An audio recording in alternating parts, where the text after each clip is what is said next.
Viime kaudella TPS näytti kauden alkuun todella hyvältä, mutta mitä pidemmälle kausi meni, niin sitä vähemmän hunajata TPS antoi. No okei, toi oli aika huono läppä, mutta silti aika karu fakta. Edellisellä kaudella TPS oli sarjan 12 ja pääsi pudotuspeleihin viimeisenä joukkueena. Pudotuspeleissä TPS johti Saipaa vastaan sarjaa jo 2-0, mutta kolmannessa ottelussa Saipa sai momentumin ja TPS putosi Saipalle ekalla kierroksella. Tulos oli vaatimaton, jonka johteesta Tommi Miettisen jatkosoppari, joka oli tehty joulukuussa, revittiin kauden jälkeen. Myös urheilujohtaja Rauli Uraman jatkosoppari revittiin siinä samalla, ja TPS:n omien sanojen mukaan seuralla oli tarve ottaa isompi askel toimintakulttuurin kehittämisessä. Viime kaudella TPS aloitti Söderholmin ekan kauden 4 peräkkäisellä voitolla ja kävi sarjakärjessä. Ja mä muistan, kun TPS meni sarjan kärkeen alkukaudesta, ja muistan myös sen, kun Söderholmilta kysyttiin jossain alkukauden lehdistötilaisuudessa mielipidettä tästä, ja Söder sanoi, että kausi on pitkä ja tilanne tulee vielä muuttuun paljon. Ja oikeastaan tämän jälkeen Tepsin suunta sitten muuttui aika lailla täysin. Alkukauden hyvän vireen jälkeen joukkue ei enää pystynyt rakentamaan pitkiä voittoputkia, hyökkäyspeli hyytyi täysin ja TPS putosi kauden mittaan vaan alemmas ja alemmas. Lopputuloksena oli 13. sija, eli joukkue jäi pois pudotuspeleistä, eli kausi päättyi isoon pettymykseen. Syitä tälle romahdukselle oli monia. Muun muassa maalinteko oli yksi niistä, koska TPS teki edelliseen kauteen verrattuna 32 maalia vähemmän. Maalinteko kasaantui käytännössä 3 pelaajalle, kun Wernbloom, Saarela ja Päkkilä vastasi lähes 42% Tepsin maaleista. Joukkueesta puuttu yksinkertaisesti tarvittavat maalintekijät ja pelinrakentajat, jotka olisi saanut ylivoimalla aikaan enemmän tulosta. Puolustaminen ei myöskään ollut riittävän hyvää paikkaamaan hyökkäyksen tehottomuutta. Maalivahtipeli piti Tepsiä yksittäisissä otteluissa mukana, mutta ei muodostunut selkeäksi kilpailueduksi. Lisäksi TPS otti ylivoimaisesti eniten jäähyminuutteja viime kaudella muihin joukkueisiin verrattuna, joka rikko viisikkopelin rytmiä. TPS kärsi myös kauden aikana isoja avainpelaajien loukkaantumisia, ja joukkueen luisuminen lähti oikeastaan siitä liikkeelle, kun ykkösmaalivahti Eetu Mäkiniemi loukkaantui. Eli TPS:n kausi lähti loistavasti käyntiin, mutta päättyi lopulta aika isoon farssiin. Mutta otetaan seuraavaksi katse kohti ensi kautta, koska Tepsin sisällä on tapahtunut aika merkittäviä muutoksia pelaajien, mutta myös valmennuksen kannalta. Käydään ekana läpi TPS:n merkittävimmät lähtijät, ja kaikista merkittävin lähtijä on Aleksi Saarela, joka siirtyi Lukkoon. Saarela oli Tepsin toiseksi paras maalintekijä ja niitä harvoja pelaajia, jotka pystyi ratkaisemaan otteluita ilman, että koko viisikon hyökkäyspeli toimi täydellisesti. Saarelan lähtö vie TPS:ltä laukaisuuhkaa, ylivoimaosaamista ja ennen kaikkea maalien viimeistelyä. Toinen merkittävä lähtijä oli Eetu Päkkilä, joka siirtyi puolestaan Kärppiin. Päkkilä oli Tepsin toiseksi paras pistemies ja pystyi tekemään tulosta sekä tasakentällisin että erikoistilanteissa. Päkkilän kohdalla menetys koskee maalien lisäksi vauhtia, kiekollista taitoa ja kykyä pelata eri hyökkäysrooleissa. Saarela ja Päkkilä teki yhteensä 35 maalia, eli lähes neljänneksen Tepsin koko runkosarjan maalimäärästä. Muiden menetysten, kuten Viktor Sjöholmin, Mitja Jokisen, Miro Ruokosen ja Kalle Myllymaan lähtemisen vaikutus jää pienemmäksi, mutta kokonaisuutena TPS menetti paljon hyökkäyspään syvyyttä ja tehoja, ja Saarelan sekä Päkkilän yhteensä 74 tehopisteen korvaaminen vaatii uusien hankintojen aika isoa onnistumista. Mutta siirrytään sitten TPS:n uusiin hankintoihin, ja ehkä mielenkiintoisin ja samalla vaikein arvioitava hankinta ainakin omasta mielestä on Lukas Haudum. Runkosarja ja pudotuspelit yhteen laskettuna Haudum teki viime kaudella Itävallassa 58 otteluun 72 tehopistettä. Haudum voitti viime kaudella Itävallan liigan mestaruuden, syöttöpörssin, pudotuspelien pistepörssin, valittiin pudotuspelien arvokkaimmaksi pelaajaksi ja myös tähdistökentälliseen kaikki samalla kaudella. Haudumin profiili on juuri se, mitä TPS tarvitsi, eli luisteluvoimainen pelintekijä, joka pystyy kuljettamaan kiekkoa, rytmittämään hyökkäyksiä ja rakentamaan ylivoimaa. Riski Haudumin kohdalla on kuitenkin tasoero Itävallan sarjan ja liigan välillä, mutta jos Haudumista tulee liigassa sellainen 40 tehopisteen pelaaja, niin tämä hankinta voi muuttaa koko hyökkäyksen rakennetta. Omissa papereissa selkein vahvistus uusista pelaajista on Otto Paajanen, joka tulee Tepsiin 2-vuotisella sopimuksella ja pelasi viime kaudella uransa parhaan liigakauden tekemällä 59 otteluun 40 tehopistettä. Paajanen toimi KK:n kapteenina 3 kautta, voitti viime kaudella 56% aloituksistaan ja johdatti joukkueen finaaleihin. TPS saa Paajasesta pelaajan, joka pystyy pelaamaan vaikeita vaihtoja, auttaan alivoimalla ja rauhoittaan viisikon peliä. Paajanen nostaa ennen kaikkea joukkueen perustasoa. Toki riski on siinä, ettei toi viime kauden pistemäärä välttämättä toistu, ja Tepsin ei pidä odottaa automaattisesti 40 pistettä, mutta noin 30 pisteen kahden suunnan sentterinäkin Paajanen on selvä vahvistus Tepsille. Lars Brygman tulee tuoreena SHL-mestarina Tepsiin 2 vuoden sopimuksella ja teki viime kaudella Skellefteåssa 47 otteluun 21 tehopistettä ja pudotuspeleissä 15 otteluun 9 tehopistettä.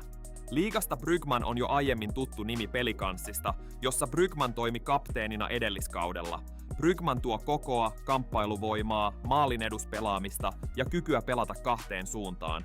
Mutta Brygman ei kuitenkaan ole puhdas pelintekijä, eikä yksin korvaa muun muassa Päkkilän luovuutta. Realistinen tavoite oikeassa roolissa on ensi kaudelle sellaiset 15-20 maalia, mutta väärässä roolissa TPS saa lähinnä tehokkaan työpelaajan. Joona Ikonen liittyi Tepsiin vuoden sopimuksella ja parhaalla liigakaudellaan Ikonen teki Ilveksessä 47 pistettä, mutta viime kaudella SHL:ssä koko kauden saldo jäi 60 ottelussa 10 tehopisteeseen. Tepsin täytyy saada se pelaaja, joka pystyy tekemään 15 maalia, pelaamaan ylivoimaa ja ratkaiseen otteluita. Ikosen katto on korkea, mutta viimeisin näyttö ei oikeuta pitään paluuta vanhalle tasolle täysin varmana. Hannu Kuru palaa Turkuun Puolan mestarina ja pistepörssin voittajana 52 pisteen kaudelta. Toi lukema näyttää kovalta, mutta Kurun liigauran saldo on kuitenkin 170 ottelua ja 38 pistettä. Jos Kuru tuo noin 20 pistettä, auttaa ylivoimaa ja mahdollistaa kiekollisemman kolmos- tai nelosketjun, niin silloin tää oli onnistunut hankinta. Mutta jos Kurun tarkoituksena on korvata Saarelan tai Päkkilän tehoja, niin silloin odotukset on aivan väärät. Puolustukseen ainut uusi hankinta tähän asti on ollut Niklas Freeman, joka tulee Tepsiin 2 vuoden sopimuksella ja pelasi viime kaudella Sveitsissä 31 ottelua ja teki 3 tehopistettä. Pisteet ei ole kuitenkaan Freemanin arvon mittari, koska Freemanin tehtävä on ottaa isoja puolustusminuutteja, vahvistaa alivoimaa ja auttaa reunasta sekä rafkin ja kiekollisempiin rooleihin. Freeman nostaa puolustuksen perustasoa selvästi, mutta ei yksin ratkaise Tepsin avauspelaamista.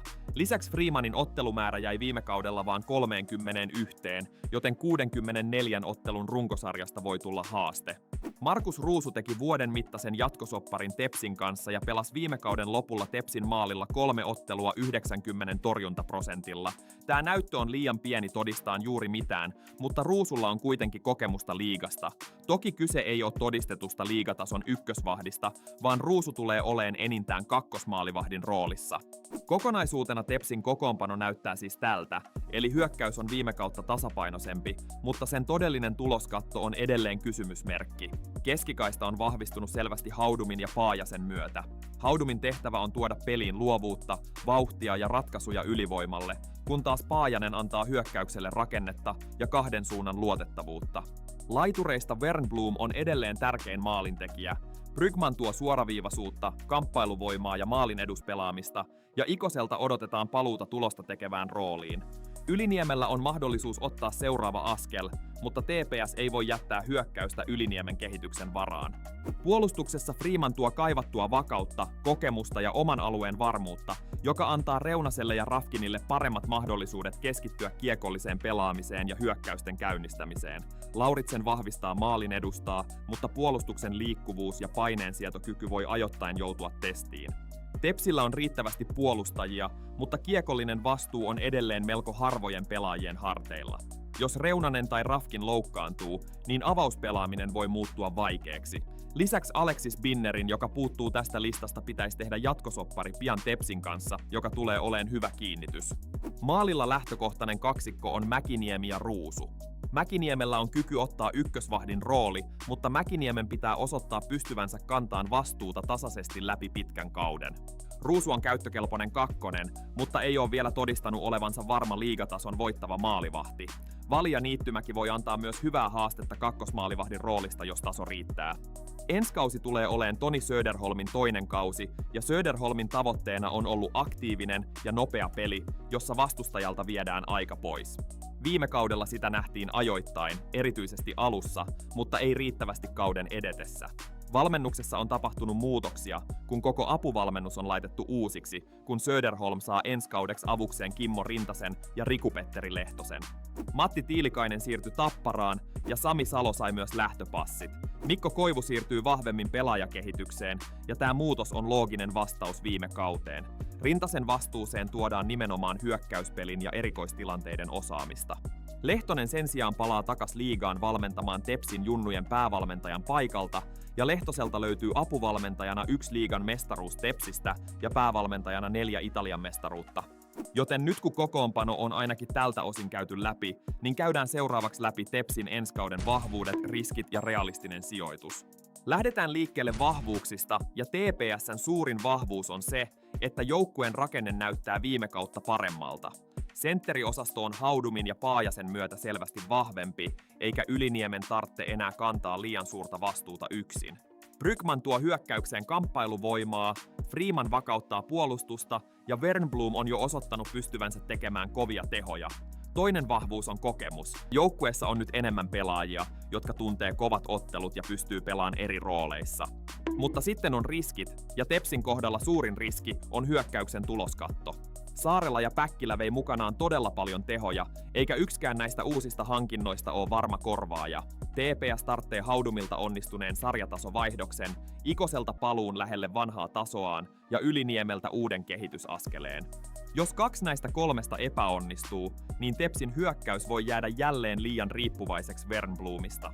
Toinen riski liittyy avainpelaajien ikään ja kuormitukseen.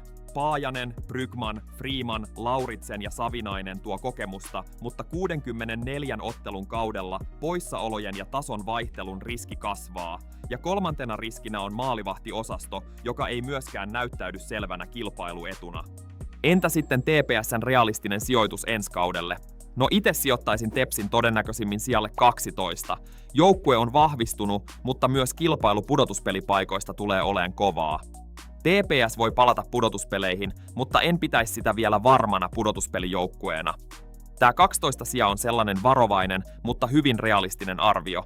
Mutta mitä mieltä te ootte? Nouseeko TPS ensi kaudella pudotuspeleihin vai joutuuko se jopa sinne sarjataulukon hännille? Jätä alas kommenttia. Kerro myös kommenteissa, että mistä joukkueesta sä haluat nähdä kausiennakon seuraavaksi.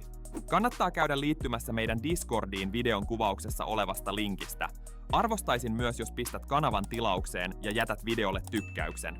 Kiitos katsomisesta.